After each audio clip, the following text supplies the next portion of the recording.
4/22/29। मान मान ला पंजवा अमृतवाणी हर हर तेरी, सुन सुन होवे परम गत मेरी। जलन बुझी शीतल हो मनुआ, सतगुरु का दर्शन पाए जियो। संसार में ऐसा कुछ भी नहीं है जिसको प्राप्त करने पर जिसका सेवन करने से जीव के अंदर की तृप्ति हो जाए, जीव के अंदर से बेचैनी खत्म हो जाए, जीव के अंदर जो विकारों की लहरें उठ रही हैं वो खत्म हो जाएं और जीव तृप्त हो जाए, जीव की बेचैनी खत्म हो जाए। ऐसा संसार में कुछ भी नहीं है। संसार केवल एक परमात्मा का नाम ही है जो जीव को, परमात्मा का नाम अमृत ही है जिसको सुनने पर हरि का नाम जपने से ही जीव को मुक्ति मिल सकती है, परम गति मिल सकती है और संसारिकता से ऊपर उठ करके वो उस परमात्मा को प्राप्त कर सकता है। लेकिन जलन बुझी शीतल होए मनुआ, उसके अंदर की जलन, ईर्ष्या, द्वेष, अनंत तरीके की जलन है, विकारों की अग्नि की जलन है जो सदा ही जीव के अंदर जलती ही रहती है। और ये नहीं कि एक जीव के अंदर मैं जाने दुख मुझको दुख समाया जग, उच्चे चढ़ के देखा तो कर करे हो अग। विकारों की आग, अग्नि की सबके अंदर जल रही है, सबके अंदर बेचैनी है, सबके अंदर तृष्णाओं की अग्नि जल रही है और जिससे जीव बड़े अशांत हैं, दुखी हैं। लेकिन इसको शांत करने के लिए संसार में कोई भी ऐसी वस्तु नहीं है जो जीव को शांत कर सके। उसको शांत करने के लिए केवल जलन बुझी, अगर जो तुम अपनी जलन को बुझाना चाहते हो, शीतल होना चाहते हो, अपने हृदय को ठंडा करना चाहते हो, बाहर कितने भी सरोवर बने हुए हों उसके अंदर तुम डुबकी लगा लोगे, तुम्हारे अंदर की जलन नहीं बुझा सकते हैं, तुम्हारे अंदर को शीतल नहीं कर सकते हैं।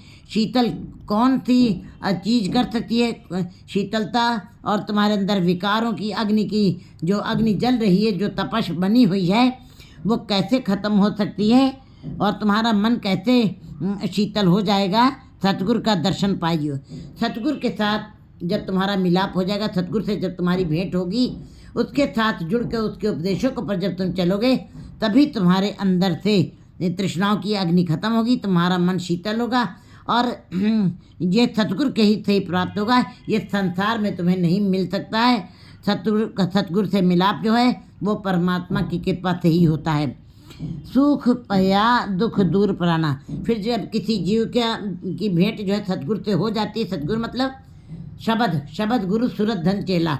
शब्द गुरु के साथ जब किसी का मिलाप होता है, वो फिर अज्ञानता खत्म कर देता, भटकना खत्म कर देता है और ज्ञान अंजन गुरु दिया, ज्ञान अंधेर विनाश। हर कृपा से संत बेटे, हरि की कृपा से ही गुरु से मिलाप होता है। कहते फिर क्या होता है? सुख पाया। फिर तुम्हारे अंदर कार सुख होता है, बाहर सुख पाया, तुम्हारे अंदर सुख बनता है। जब अपने अंदर आनंद है तो बाहर भी आनंद दिखाई देता। अपना अंदर ही विकारों से जल रहा हो तो बाहर चाहे जितना सरोवर बह रहे हों, चाहे जितनी नदियाँ बह रही हों, चाहे जितने सुख साधन हो, जीव को कोई भी चीज़ अच्छी नहीं लगती, क्योंकि अपना हृदय जब शीतल नहीं है, तृप्त नहीं है, ठंडा नहीं है, शांति नहीं है, तो बाहर चाहे जितना भी पदार्थ फैले हो, चाहे जितना भी पसारा फैला हो, जितने भी वस्तुओं का दिखावा पड़ा हो, जीव कभी भी शांत नहीं होता। क्योंकि ये शरीर की वस्तुएं हैं, बाहर जितना पसारा है ये शरीर के सुख के लिए है। अंदर मन है एक जिसको शांत करने के लिए, जिसको आनंद देने के लिए, जिसको तृप्त करने के लिए गुरु के शब्द के साथ जुड़ करके उसके दर्शन जब जीव करता है, तब उसके अंदर सुख बनता है, सुख होता है। दुख दूर पराना, उसके दुख सारे दूर हो जाते हैं जब गुरु से किसी का मिलाप होता है। संत रतन हर नाम बखाना, तब वो संतों के साथ सत्संगत करके, सत्संगत कैसी जानिए जितने एक को नाम बखाड़े, संसार की चर्चा ना हो, बाजार की चर्चा ना हो। हम देखते हैं कई धार्मिक कार्यक्रमों में हम लोग जाते हैं, वहाँ पर साथ साथ में ईश्वर के नाम की चर्चा हो रही, वेद पुराणों की चर्चा हो रही है और स्मृति वेदों की चर्चा हो रही, मंत्रों का उच्चारण हो रहा, साथ साथ में संसार की भी बात हो रही है। क्योंकि वेदों में केवल संसार की ही चर्चा की है, परमात्मा के नाम की तुर्यावस्था की कोई चर्चा नहीं है। तभी गुरु जी बता रहे हैं तुर्यावस्था की बात जो है, परम आनंद की अवस्था गुरु के साथ ही मिलेगी। तो संत रतन हर नाम बखाना, संतों के साथ बैठ कर के, गुरु के साथ बैठ कर ही जीव जो है हरि के नाम का व्याख्यान कर सकता है, करता है, और अन्यत्र दूसरी स्थान पर नहीं हो सकता है। संत ही, गुरु ही एक ऐसी जगह है जो अपने गुरु शब्द के साथ जोड़ करके जीव परमात्मा के साथ भावना और श्रद्धा विश्वास का भाव पैदा करता है। जल थल नीर भरे थर सुभर, वृथा कोई ना जाए जियो।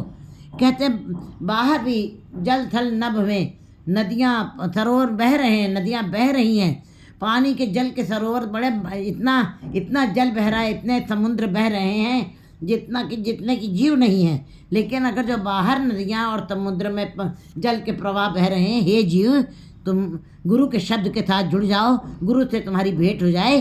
अंदर भी नाम के सरोवर बह रहे हैं। अगर जो अंदर वासनाओं के, कामनाओं के वेग बह रहे हैं, कामनाओं, आशाओं और तृष्णाओं की ये समुद्र और नदियों की तरीके से बहाव बह रहे हैं, तो अंदर परमात्मा के नाम के भी सरोवर भरे पड़े हैं। लेकिन जीव जो है वासनाओं के सरोवरों की तरफ मस्त हो जाता है, और जो नाम के सरोवर भी भरे पड़े हैं उनकी तरफ उसका ध्यान नहीं जाता है। जबकि गुरु जी वाणी में उच्चारित करते हैं कि जो जवानी में वासनाओं को काबू कर ले जाते हैं, जो जवानी में अपनी वासनाओं को कंट्रोल करते हैं, इंद्रियों को काबू करते हुए परमात्मा के नाम में की तरफ लग जाते हैं, वे ही पीर पैगंबर ओलियों की अवस्था को प्राप्त करते हैं, यही इस श्रेणी में आते हैं।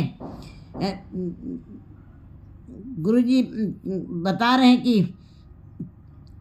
पर तन पर दारा पर हरि, ताके निकट बसे नर हरि। तुम किसी की धन की तरफ न जाए, धन अनंत तरीके का धन है, माया अनंत तरीके, तुम किसी की तरफ तुम्हें ध्यान नहीं देना है, और ना किसी की स्त्री की तरफ तुम्हें देखना है। तुम्हारे निकट अपने आप ही परमात्मा आके जहर न जहूर के हाजरा हजूर की दिखाई देगा, वो तुमको अनुभव होगा।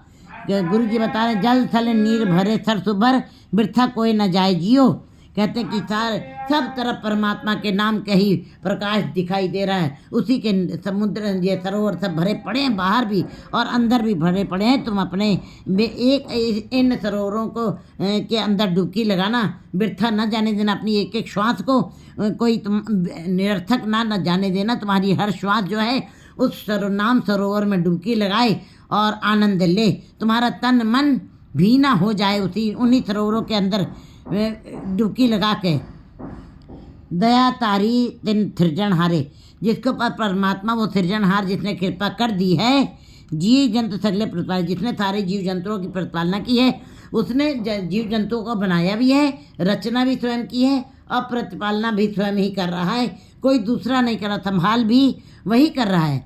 जबकि कुम्हार, सुनार, लोहार जो भी वस्तुएं बना रहे हैं वो उनकी संभाल नहीं कर, वो उनके अंदर रमे नहीं हैं, वो उनके अंदर मौजूद नहीं है। लेकिन परमात्मा ने अपने सारी बर्तन बनाए हैं, ये बर्तन ही हैं, हम सारे बर्तन बन के आए हैं। एक ना पांडे साह जी ने चूल्हे रहन चढ़े, एक गुरमुख जी बना दिए हैं जो डाइनिंग टेबल के बर्तनों की तरह सजे और संवरे हैं, और एक मायावी जीव जिनको सजा है, कुकर है, पेन है, कढ़ाई, उनको सजा है सदा ही कि चूल्हे के ऊपर सवार रहना पड़ेगा, काले, वो सदा ही काले रहेंगे, वो सदा ही कलंकित रहेंगे। इसका मतलब गुरु जी ने बिल्कुल बताया है कि जी जंत सगले प्रतिपारे, मेहरबान कृपाल दयाला सगले त्रिपत अघाए जियो। वो मेहरबान है, वो कृपालु है परमात्मा, वो सबको चाहे मेहरबान मेहरबान मेहरबान चाहे मेरा मेहरबान, जी सगल को दे दान। कहते तू काहे डोले प्राणियाँ, तो रखेगा सृजनहार, जिन उपाय मेदनी सोई कर दसार। जिसने इस संसार को बनाया वो उसकी सार भी कर रहा, संभाल भी कर रहा, तुमको चिंता करने की जरूरत नहीं है। दयाल सगले त्रिपत अघाए जियो, और सारे जीव जो हैं वो त्रिपत हो जाते हैं उसकी मेहरबानी से, उसकी दी हुई दातों से, और अघा जाते हैं। दातें नहीं ख़त्म होती है, जीव अपना जीवन बिता के चले जाते हैं। लेकिन जो गुरु के शब्द के साथ जुड़ करके उन सरोवरों के, गुरु सरोवर के अंदर स्नान करते हैं और शब्द की कमाई करते हैं, वो अघा जाते हैं, वो सदा के लिए तृप्त हो जाते हैं। फिर वण तृण त्रिवण कीर्तन हरिया, उसने वण और तृण सारे जंगल से लेकर के मैदानी इलाके से लेकर जल थल नभ पाताल लोक तक उसने सब हरे भरे किए हुए हैं। हर जगह उसकी अपनी है प्रकाश फैला हुआ है, उसने अपनी कलाएँ फैलाई हुई हैं।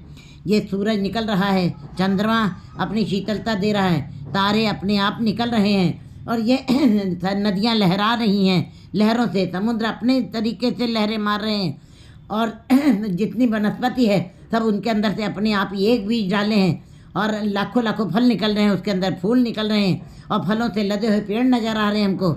और फिर जैसा फल डाला है वैसे ही उसके अंदर से, जैसा बीज डाला वैसे ही फल निकलता है। लेकिन परमात्मा के नाम के अंदर सारे ही फल मौजूद हैं था वो, क्योंकि परमात्मा का नाम महारस है, उसके अंदर सारे आनंद जी को मिलते हैं। वण तृण त्रिवण कीर्तन हर्या है परमात्मा, तुमने तीनों लोक बनाए और सबको हरा भरा किया है। किसी को तुमने सन्नाटे में रखा, किसी को तुमने बंजर नहीं बनाया, सबके अंदर तुम ही मौजूद हो, सबके अंदर तुम्हारी कला तुम्हारी शक्ति चल रही है। ये नहीं कि तुम एक लोक में हो, तुम दूसरे लोक में भी तुम ही रमे हो, तीसरे लोक में भी तुम्हें, हर जगह तुम्हारी शक्ति मौजूद है, कला दिखाई दे रही है।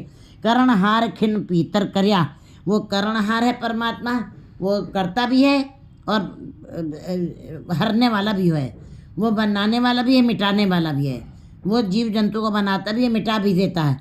जीव पे जन्म ले रहे हैं, पैदा हो रहे हैं, थोड़े दिन संसार में रुक रहे हैं उसके हुक्म के अंदर, फिर मौत आ रही है, चले जा रहे हैं। ये क्रम सदा ही चलता रहेगा। हम सोचते कि हमारे बाद कौन, नहीं, तुम्हारे बाद और ऐसे तुम्हारे जैसे पता नहीं लाखों करोड़ों और पैदा हो चुके हैं। इधर लोग मर रहे हैं, उधर जवान हो रहे हैं, उधर बचपन चल रहा है, उधर नए पैदा हो रहे हैं। ये ऐसा ही क्रम सदा ही चलता रहेगा।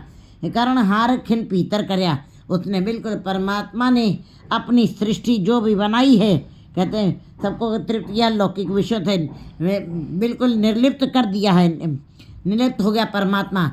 लौकिक सुखों से वो निर्लिप्त दिखाई देता, वो उसके अंदर दिखाई नहीं देता, लेकिन है वो उन्हीं लोगों के अंदर निर्लिप्त है। करण हार खिन पीतर कर गुरमुख नानक जैसे आराध्य मन की आस पुजाई जी हो, कहते हैं जो मन की आशा को पूर्ण करने वाला है, गुरु जी कहते हैं मैं उसी की आराधना करता हूँ। गुरमुख नानक जैसे आराध्य, गुरु जी कहते हैं मैं उसी की आराधना करना चाहता हूँ, उसी का सिमरन करना चाहता हूँ। मन की आस पुजाई, जो मेरे मन की आशाओं को पूरा कर दे, मेरे मन के भावना में, मन में उठने वाली बातों को पूरा कर दे। और मेरी कामना यही है कि मैं आराधना उसकी करता रहूं, उसका नाम जपता रहूं, मेरे अंदर यही आशा है। 4-23-30